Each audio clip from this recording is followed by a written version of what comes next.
ರಾಜ್ಯಸಭಾ ಸದಸ್ಯ ನಾಜೀರ್ ಹುಸೇನ್ ಪರ ಸಚಿವ ಎಂಬಿ ಪಾಟೀಲ್ ಬ್ಯಾಟಿಂಗ್ ನಡೆಸಿದರು. ವಿಜಯಪುರ ನಗರದಲ್ಲಿ ಸಚಿವ ಎಂಬಿ ಪಾಟೀಲ್ ಮಾತನಾಡಿ, ಯಾರೋ ಒಬ್ಬನು ಘೋಷಣೆ ಕೂಗಿದ್ರೆ ಅವರನ್ಯಾಕೆ ಜವಾಬ್ದಾರಿ ಮಾಡೋದು?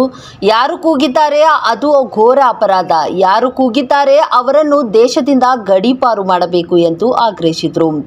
ಯಾರು ಏನೇನು ಮಾಡ್ತಾರೆ ಅದರ ಬಗ್ಗೆ ನನಗೆ ಅಪ್ಡೇಟ್ ಇರುತ್ತದೆ ಎಂದು ಶಾಸಕ ಯತ್ನಾಳ್ ವಿರುದ್ಧ ಸಚಿವ ಎಂಬಿ ಪಾಟೀಲ್ ವಾಗ್ದಾಳಿ ನಡೆಸಿದರು. MBSನವ್ರದ್ದು ಸುಮ್ಮನೆ ಚುನಾವಣೆ ಗಿಮಿಕ್ ಇರ್ತದೆ, ಯಾರು ಕೇಳ್ತಾರೆ ಅವ್ರನ್ನ? ಅವ್ರ ಶಕ್ತಿನೂ ಕೂಡ ಮುಗಿದೋಗಿದೆ. MBS ಶಕ್ತಿ ಏನು ಉಳಿದಿಲ್ಲ.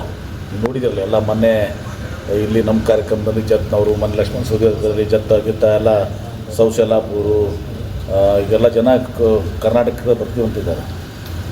ಹೀಗಾಗಿ ಅವ್ರ ಬಗ್ಗೆ ಏನು ತಲೆ ಕೆಡಿಸ್ಕೋಬೇಕು ಸರ್. ಈಗ ನಿನ್ನೆ ನಾಸೀರ್ ಹುಸೇನ್ ಅವ್ರದ್ದು ಪ್ರಮಾಣ ವಚನ ಅಂತೇಳಿ ಬಿಜೆಪಿ ಹೇಳ್ತಾರೆ ತಗೊಂಡು, ಯಾಕಂದ್ರೆ ಅವರು ಕೂಡ ಏನು ಘೋಷಣೆ ಕೂಗಿದ್ದಾರೆ ಅದರಲ್ಲಿ ಶಾಮೀಲ್ ಬೇಕಾಗಿ ಅದು ಕೇಸ್ ಸಂಪೂರ್ಣವಾಗಿ ಮುಗಿಯೋವರೆಗೂ. ಆಮೇಲೆ ಬಾಂಬ್ ಬ್ಲಾಸ್ಟ್ ಈಗ ನಾನು ಗುಂಪಿರ್ತದೆ, ನಾನು ಕಾರ್ಯಕ್ರಮ ಹೋಗ್ತಿದ್ದೀನಿ, ಆ ಕಾರ್ಯಕ್ರಮ ಯಾರೋ ಬಂದು ಘೋಷಣೆ ಕೂಗಿಲ್ಲ, ಅದಕ್ಕೆ ಅವ್ರನ್ನ ಯಾಕೆ ಜವಾಬ್ದಾರಿ ಮಾಡ್ತಾರೆ?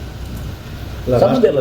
ಇವತ್ತಿಗೂ ಏನೇ ಇರಲಿ, ಇವತ್ತು ನಾನು ಹೋಗ್ತಾ ಇದ್ದೀನಿ, ಇವತ್ತು ಒಂದು 10,000 ಜನ ಇರ್ತದೆ. ಈಗ ಬಬಲೇಶ್ವರ್ಗೆ ಯಾರೋ ಬಂದು ಘೋಷಣೆ ಕೂಗಿದಂತೆ MB ಪಾಟೀಲ್ಗೆ ಸಂಬಂಧಿಸಿರ್ತದೆ. ನಾಸೀರ್ ಹುಸೇನ್ ಅಂತ ಯಾರು ಕೂಗಿದ್ದಾರೆ ಅದು ಅತ್ಯಂತ ಘೋರ ಅಪರಾಧ. ಅದು ಅವ್ರನ್ನ ಈ ದೇಶದಿಂದ ಗಡೀಪಾರು ಮಾಡಬೇಕು. ಯಾರು ಘೋಷಣೆ ಕೂಗಿದ್ದಾರೆ ನಮ್ಮ ದೇಶನಾಗ ಇರಲಿಕ್ಕೆ ಲಾಯ್ಕಿಲ್ಲ. ಅವರು ಭಾಗಿಯಾಗ್ತಾರೆ, ಅವ್ರಿಗೆ ಪ್ರಮಾಣ ವಚನ ಸ್ವೀಕಾರ ಮಾಡೋಕ್ಕೆ ಅವಕಾಶ ಕೊಡಬಾರ್ದು. ನಿನ್ನೆ ಯತ್ನಾಳ್ ಅವರು ನಿನ್ನೆ ಪತ್ರ ಬರೆದಿದ್ದೀನಿ ಅಂತ ಹೇಳಿದ್ರು.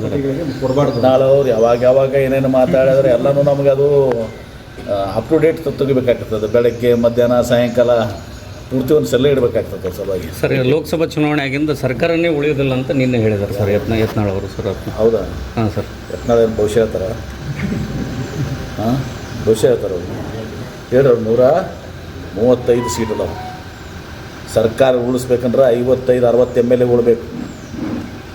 55-60 ಎಲ್ಲ ಬರೀ 5-6 MLA ತೊಗೊಂಬ ಅಂತ ಹೇಳಿದ್ರು. ಇನ್ನಷ್ಟು ಹೆಚ್ಚಿನ ಸುದ್ದಿಗಾಗಿ ನಮ್ಮ News11 ಕರ್ನಾಟಕ ಚಾನೆಲ್ಗೆ ಲೈಕ್ ಮಾಡಿ, ಶೇರ್ ಮಾಡಿ, ಸಬ್ಸ್ಕ್ರೈಬ್ ಮಾಡಿ.